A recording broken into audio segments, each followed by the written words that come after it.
Hi guys, it's you and welcome back to another True Crime Tuesday. I know it's been a really long time since I did one, but I am back. I say this for all my true crimes, okay? I am aware, but I swear to God, this one is a very disturbing case. I don't think I can warn you enough of how disturbing this particular case is. Like, there were so many things that I found, so much information that I feel like I will not be able to put into the video because it is that disturbing. So today we're going to be talking about David Parker Ray, who is also known as the Toy Box Killer. Now this guy has said to have murdered and tortured more than 50 women in his entire lifetime. This guy's just a monster. Everything that I read, everything that I know about him indicates nothing less. So David was born in New Mexico. He did live with his grandparents for majority of the time, but he did see his dad sometimes. But unfortunately, his dad used to beat him up. In school, he was bullied because he was really shy around girls. He didn't really know how to communicate with them, so obviously, you know, people bullied him because people are such a-holes, and because of this he ended up turning to drugs and alcohol. Eventually he ended up serving in the US Army and he got an honorable discharge at the end of his enlistment, and he got married and got divorced about 4 times in his life. And it is said that his killing spree and his torturing spree began in the mid 1950s, but it only came to light in 1999 when one girl, Cynthia, escaped. So now we're gonna get completely into Cynthia's story. So Cynthia was a 22-year-old girl. She was into sex work and she was in a parking lot in Mexico when she first came in contact with David. So David was posing as an undercover cop. He went up to Cynthia and he was like, you know, you're arrested for your sex work because obviously it's illegal.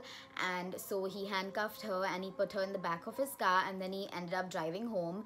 Now near his house there was a trailer that he had, so he basically put her in this trailer, and for the next 3 days she was raped and tortured by David along with his girlfriend and accomplice Cindy. So in the trailer there was basically this gynecologist type of table right in the center where Cynthia was placed. They had like a lot of instruments. David and Cindy would use like sexual instruments, medical instruments, whips and chains, and all of that was kept there, and that is what they would torture the girls with. And there was also, now this is something which I found so scary and weird. David basically had a cassette tape that he would play for all his victims in the beginning, like right when they were brought in and they were conscious. He would play like this tape.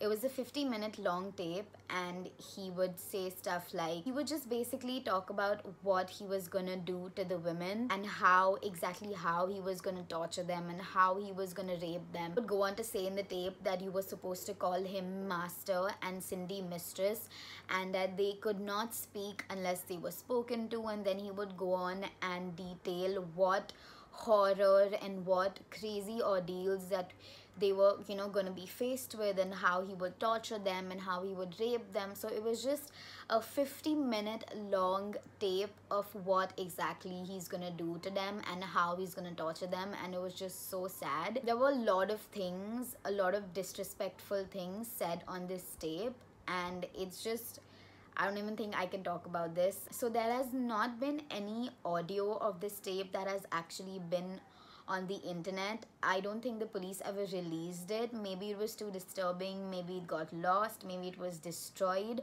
Honestly, I wouldn't be surprised if they said it was too disturbing to be put out into the public. But there are full transcripts of this particular audio, so if you want you can look it up, or I can send you a link. I have heard a bunch of the stuff that he said, and it is just very disturbing. So basically he would play this 50-minute tape for all the women that he kidnapped, and Cynthia said in an interview that she obviously knew that she was not the first one that this guy had done this to. He clearly knew what he was doing. It was just so scary for her because she didn't know if she was gonna make it out alive. She really thought that she was gonna die then. So at this point, Cynthia had basically been in the trailer for 3 days, and on the 3rd day, David by mistake left his keys to her chains on a table nearby, and she was obviously going to seize this opportunity, so she ended up taking those keys and setting herself free. But obviously Cindy came in and saw her, but Cynthia quickly took an ice pick and stabbed Cindy in the neck, and she ran out. And this girl, she was completely naked. She only had like a slave collar around her neck. She still had chains on her. She was like a slave, and she was completely naked, and she ran out on the road, and she found this mobile home nearby, and she went in, and they obviously took her in and they called the police. And that is when David and Cindy were both arrested. She was naked.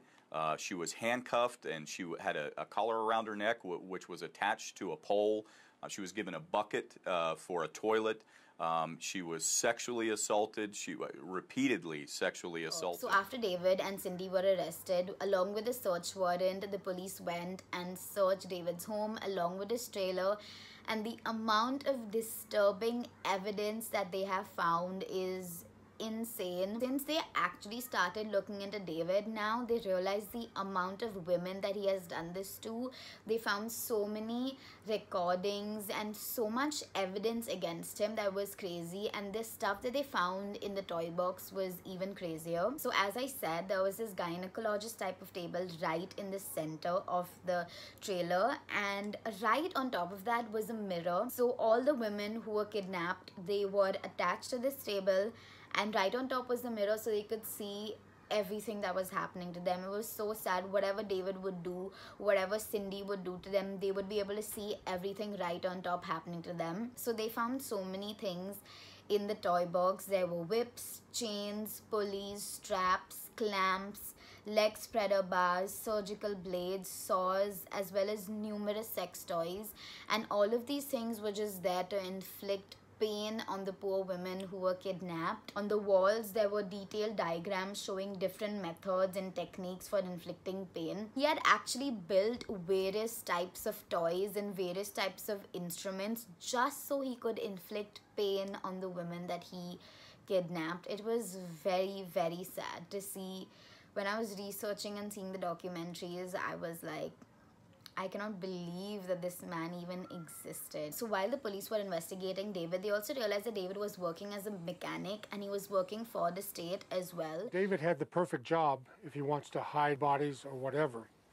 He had access to every nook and cranny of Elephant Butte State Park. He had access to areas that are kept under lock and key, that keep the public away from, but to which he had access. Like I said, he would create all these crazy sex toys as well to inflict pain. So even at work, people knew that he was like sort of creative, and he would like create different like instruments for people at work as well. And you know, when the police went to question them, they didn't think, like they didn't even realize David would do these crimes, because for them David was just a very normal, sweet guy apparently. And this is David's truck right here, his original truck. Just a real nice guy. He just real nice, real smart. He was always eager to help these other guys do things, you know, around here. And these are some things that he's made. He named them snake catchers. That's a rope through a piece of pipe. Put the snake in there. It's a pretty creative piece of work he did there. Yeah, so he led a normal life during the day, but like what he used to do when he used to go home, everybody didn't know. Like people didn't know he was such a monster. So obviously there was a lot of publicity that was surrounding this case because of how gruesome the case was and just how crazy it seemed to people. So everybody was talking about it, and because of this, there was a girl that actually came forward to the police and said that she was apparently an acquaintance of Ray's, and she had gone to his house to borrow some cake mix, which is when Ray drugged her and kidnapped her and raped her, obviously tortured her and did whatever he had to. and then he left her out onto the highway, and that's where she was found by the police. But then there was no follow-up which was done on that. So I feel like the reason why there was no follow-up of the case was firstly because this poor girl did not remember what had happened to her exactly, because there was one thing that David would do to all his victims was that he would drug them. He would give them drugs which would induce amnesia and memory loss, so they would not even remember what had happened to them. Like, they could have survived whatever happened to them, they could have been set free, and they could probably be feeling the physical pain of their body, but in their head they were just like, I don't know where I've been for the past 3-4 days, I don't know what has happened to me. So I guess that's why the police didn't really bother looking into the case, which is very sad, because maybe David would have been found years before Cynthia was found, when this girl was found. So because this girl also came forward along with Cynthia's case, the police were pestering Cindy, and they were trying to get things out of her because David was just not speaking. So eventually Cindy told them something very shocking, which was that David had a daughter called Glenda Jessie Ray, who helped David in committing quite a couple of crimes with the girls as well. So she and her friend called Dennis had once murdered a woman. So Dennis, who was Glenda's friend, admitted to participating in the murder of a woman called Mary Parker, who was a girl who was unfortunately another victim of David Parker Ray, along with his daughter. You ever heard of a woman named Maria Parker? Not really, no. She's a woman that disappeared about 2 years ago, and I just thought I'd ask, since I had the opportunity, I'd ask, see if you had any information that you could provide me with that. With Marie Parker, we knew he was involved, but we didn't have enough information or evidence to pin anything on. They both basically kidnapped her, drugged her, tortured her for days as usual. And David basically instructed Dennis to go and murder that woman, which is what he did in 1997. From what I understand is that he's had many years of kidnapping, torturing, and killing women. The story that Roy gave was that Marie Parker had in fact been a victim of David Parker Ray, that she had been abducted while she was in the toy box. She was systematically tortured over a period of a couple of days. When she wasn't being tortured, she was placed on a cot and slid underneath a part of the wall in the toy box that they could shut and lock. And at the end of all of this, the information that Roy Yancey gave us was that he was instructed to kill Marie Parker by strangulation. So unfortunately, this girl's body was never found, and throughout the investigation that the police did on David, he denied any murder charges. He denied that he had ever murdered anybody, and the problem is that they did not find anyone's bodies. They searched a lot, the police really searched a lot, but they really didn't find any body, which is why it was really hard for even the courts to ever charge him and find him guilty of murder, because there were never any bodies found. His investigation and his victim list was not over, because there was one more girl called Kelly Garrett who came up in the investigation, and now we're gonna get into her story of what exactly went down with her. So as I said, that after they had arrested David and Cindy, they went and looked in the trailer. They found lots of evidence. Part of that evidence was that they had found a lot of videotapes of women being tortured. So David had taped these women being tortured. One of them had a very unique tattoo. So they zoomed into that tattoo, they circulated it, and that is when they came in contact with Kelly Garrett, who was another victim of David Parker Ray, and she was actually David's daughter's friend. On July 24th, 1996, Kelly had just had a fight with her husband, and she was like, F that, I'm gonna go to a bar, I'm gonna chill. So that's what she did. She went to a bar and she was playing pool when her friend came, who was David's daughter, and they were probably chilling and hanging out together because they were friends. And that is when Glenda put some drugs into Kelly's beer and they ended up kidnapping her.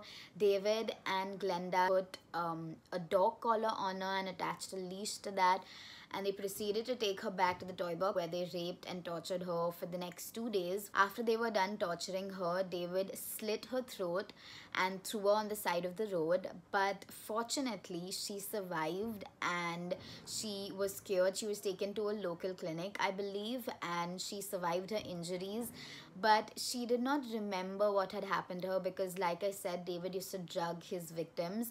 So she went back to her husband and she was like, something has happened to me, but I don't know what, I can't remember. She could not really account for the things that had happened in the past 2 days. So her husband didn't believe her. The police also didn't believe her. I just felt really bad for Kelly because this had happened to her and her own loved ones didn't believe her. It was just really sad, but basically that happened. Her husband ended up leaving her and filing for divorce that year because he didn't believe her, the police didn't believe her, and unfortunately she also could not remember and account for the things that had happened. But she knew that something had happened. She knew that she had been raped by David, but she just could not remember because of the drugs he gave her. Before the FBI contacted me, I used to have nightmares of being tied to a table or handcuffs or duct tape. Scared me. But I could never put any of it together. And then when the FBI called, then I knew they weren't just dreams, nightmares. They were real. Do you believe Kelly's version of events was true?